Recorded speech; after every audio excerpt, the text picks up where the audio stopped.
अस्सलाम वालेकुम दोस्तों, welcome back to my YouTube channel paranormal diaries. सबसे पहले आप सबका बहुत बहुत शुक्रिया कि आप लोगों ने मेरी वीडियोस को, मेरी स्टोरीज़ को पसंद किया और आगे भी मुझे सपोर्ट करने के लिए मेरी वीडियो को लाइक करिएगा, चैनल को सब्सक्राइब ज़रूर कीजिएगा। तो आज की कहानी है कराची यूनिवर्सिटी की, जो कि हमें भेजी है रिजवान ने। तो उनकी कहानी हम उनकी ही ज़ुबानी सुनते हैं। मैं रिजवान हूँ और ये कहानी मेरी और मेरे दोस्तों की है। ये सब कराची यूनिवर्सिटी के हॉस्टल में हुआ और आज भी जब मैं इस रात को याद करता हूँ तो खौफज़दा हो जाता हूँ। हम हॉस्टल में रहते थे, मैं, अली और फरहान, तीनों दोस्त और डेयर वाले मिजाज के। कराची यूनिवर्सिटी का कैंपस दिन के वक्त तो एक आम जगह लगता है, मगर रात के वक्त कुछ जगह बिल्कुल सुनसान हो जाती हैं। सबसे ज़्यादा डर लगता है बोटैनिकल गार्डन के आसपास, जो पुराना और अजीब सी फीलिंग देता है। उस दिन शाम को हॉस्टल में बैठे गपशप चल रही थी। अली ने एक चैलेंज दिया, अगर तुम दोनों को वाकई किसी चीज़ का डर नहीं तो रात के 2 बजे बोटैनिकल गार्डन चलने का दम रखो। फरहान हंस दिया, भाई ये भी कोई बात है, चलो करते हैं। मुझे अंदर से अजीब महसूस हो रहा था, मगर मैंने भी हाँ कर दी।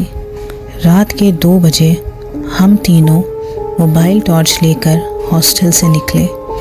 मौसम ठंडा था और हरे भरे दरख्त अंधेरे में एक अजीब सा साया बने हुए थे। जैसे ही हम बोटैनिकल गार्डन के पास पहुँचे, हर जगह गहरी खामोशी थी।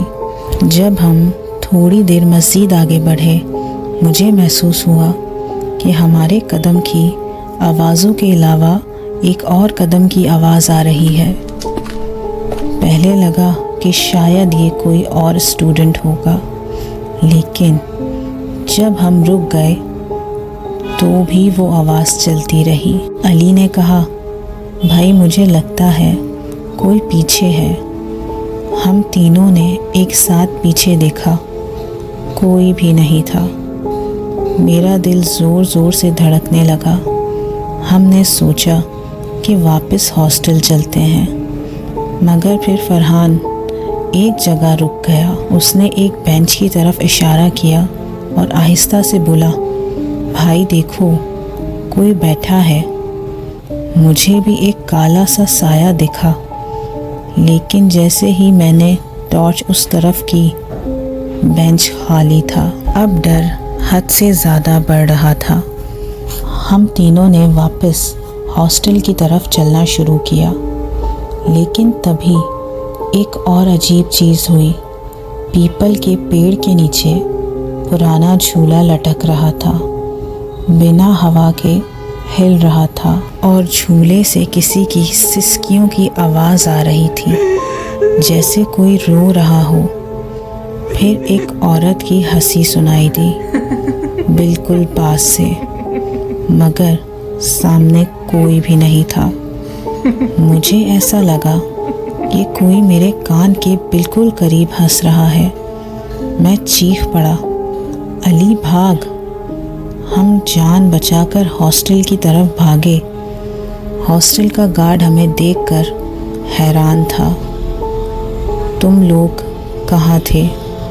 हमने उसको सब बताया। उसने एक सिगरेट का कश लिया और मुस्कुरा कर कहा, जाओ अपने कमरों में। उस रात के बाद हम तीनों ने कभी भी रात को बोटैनिकल गार्डन का रुख नहीं किया।